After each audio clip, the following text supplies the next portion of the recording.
نحمده ونصلي على رسوله الكريم اما بعد فاعوذ بالله من الشيطان الرجيم بسم الله الرحمن الرحيم رب اشرح لي صدري ويسر لي امري واحلل عقدة من لساني يفقهوا قولي۔ حفاظت کی دعائیں جو ہم نے شروع کی تھی اس میں آج ہم سورۃ البقرہ کی آخری دو آیات کی فضیلت پڑھیں گے۔ نمبر 2 دعا جو ہے اعوذ باللہ من الشیطان الرجیم بسم اللہ الرحمن الرحیم آمن الرسول بما انزل الیہ من ربہ والمؤمنون کل آمن باللہ وملائکتہ وکتبہ ورسلہ لا نفرق بین احد من رسلہ وقالوا سمعنا واطعنا غفرانک ربنا والیک المصیر لا یکلف اللہ نفسا الا وسعها لها ما كسبت وعليها ما اكتسبت ربنا لا تؤاخذنا إن نسينا أو أخطأنا ربنا ولا تحمل علينا إصرا كما حملته على الذين من قبلنا ربنا ولا تحملنا ما لا طاقة لنا به واعف عنا واغفر لنا وارحمنا أنت مولانا فانصرنا على القوم الكافرين۔ عبداللہ بن عباس بیان کرتے ہیں کہ ایک دن جبریل علیہ السلام نبی صلی اللہ علیہ وسلم کے پاس بیٹھے ہوئے تھے کہ ایک بہت زور کی آواز سنی۔ جبریل علیہ السلام نے اپنا سر اٹھایا اور کہا کہ آسمان کا ایک دروازہ ہے جو آج کھلا ہے، آج سے پہلے یہ کبھی نہ کھولا گیا۔ پھر اس سے ایک فرشتہ اترا۔ جبریل علیہ السلام نے کہا کہ یہ ایک فرشتہ ہے جو آج سے پہلے کبھی زمین پر نہیں اترا۔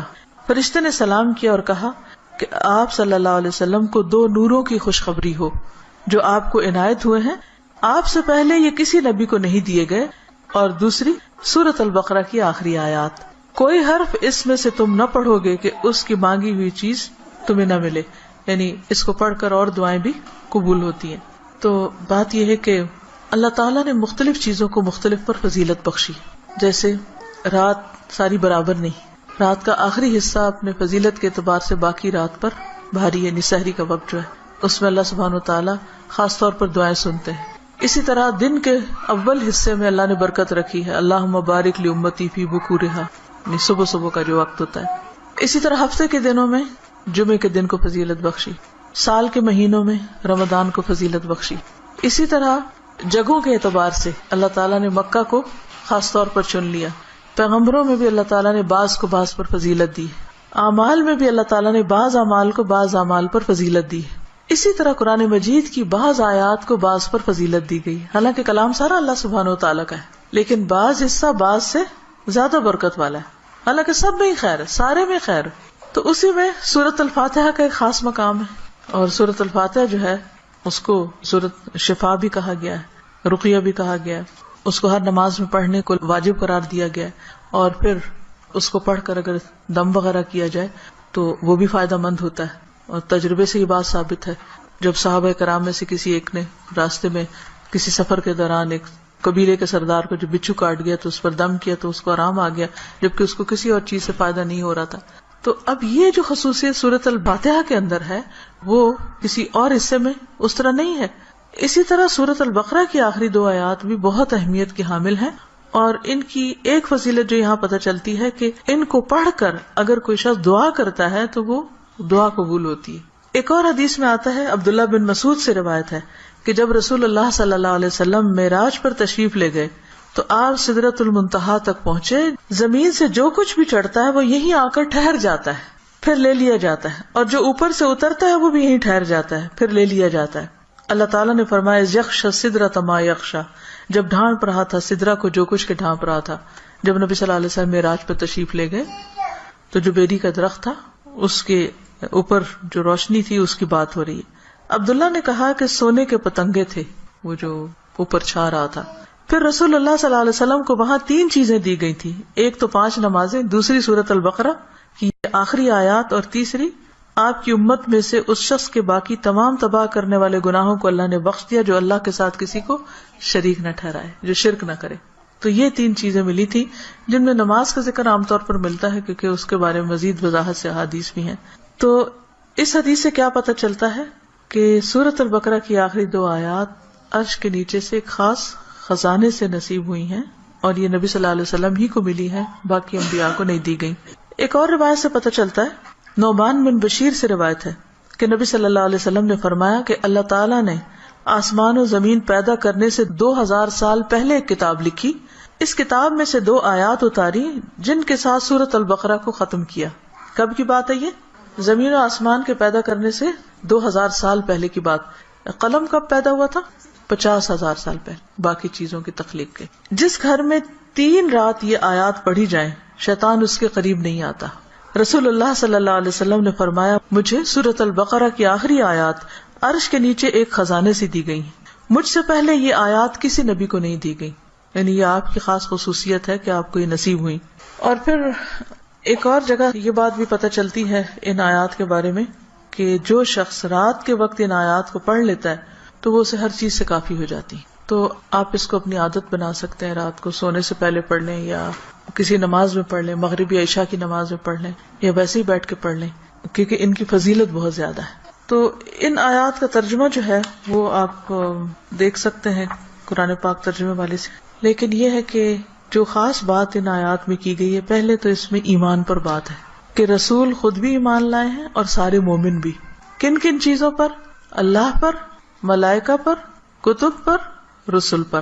دوسری اہم بات، لا نفرق بین احد من رسلہ، کہ ہم رسولوں کے درمیان فرق نہیں کرتے۔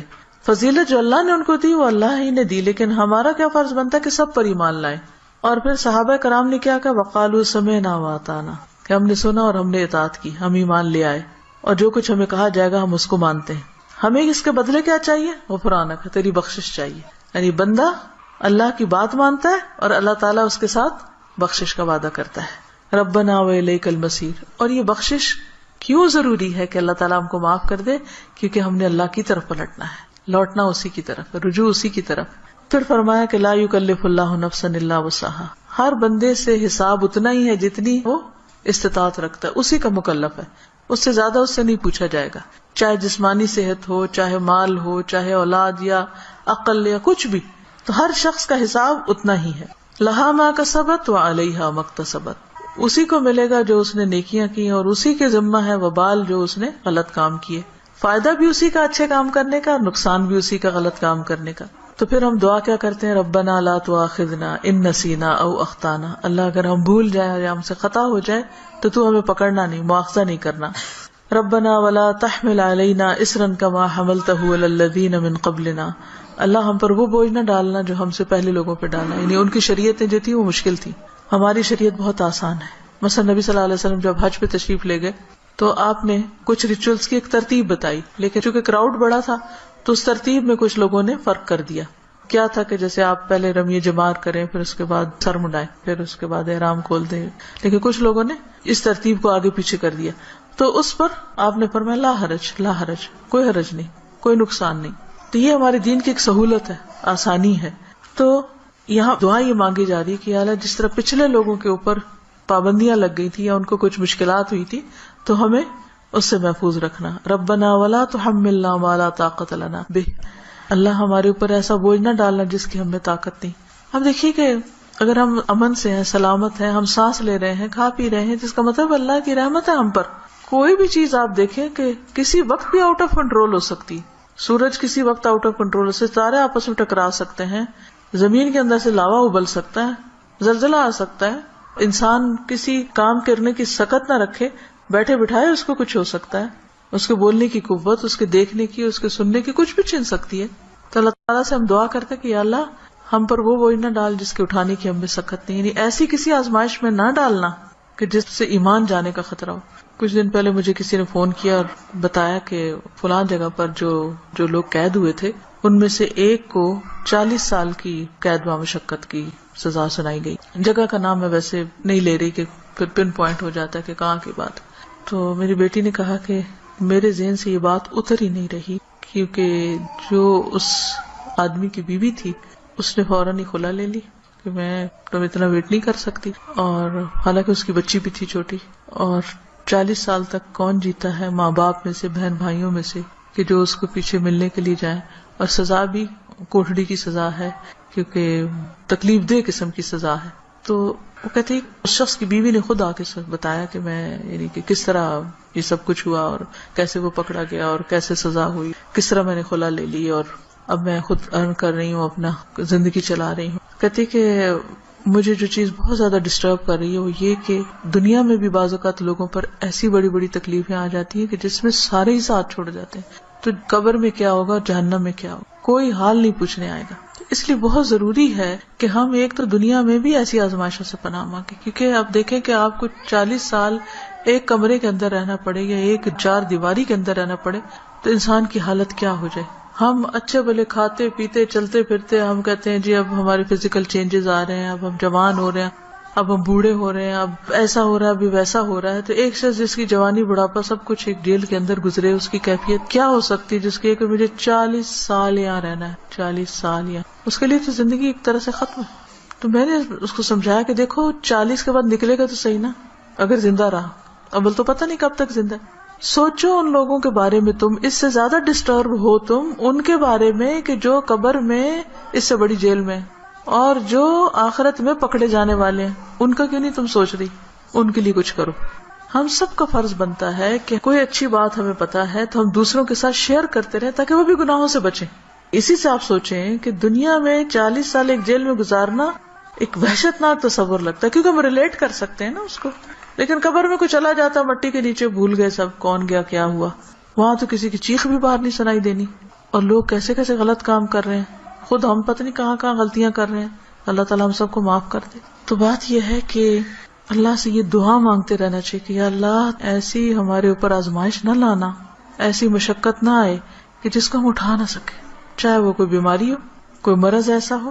آپ دیکھیں کہ بعض بیماریوں میں پین ہوتی ہے، بعض میں تکلیف ہوتی ہے، ناقابل برداشت حد تک تکلیف ہوتی. اس وقت انسان کے لیے صبر کرنا اور اپنے آپ کو کنٹرول میں رکھنا کہ منہ سے کوئی غلط بات نہ نکلے، اور اگر منہ سے تو چھوڑے دماغ میں بھی برا خیال نہ، کیونکہ حدیث میں آتا نا کہ تم اس وقت تک نہ مرو جب تک تمہارا حسن ظن اللہ کے بارے میں نہ ہو.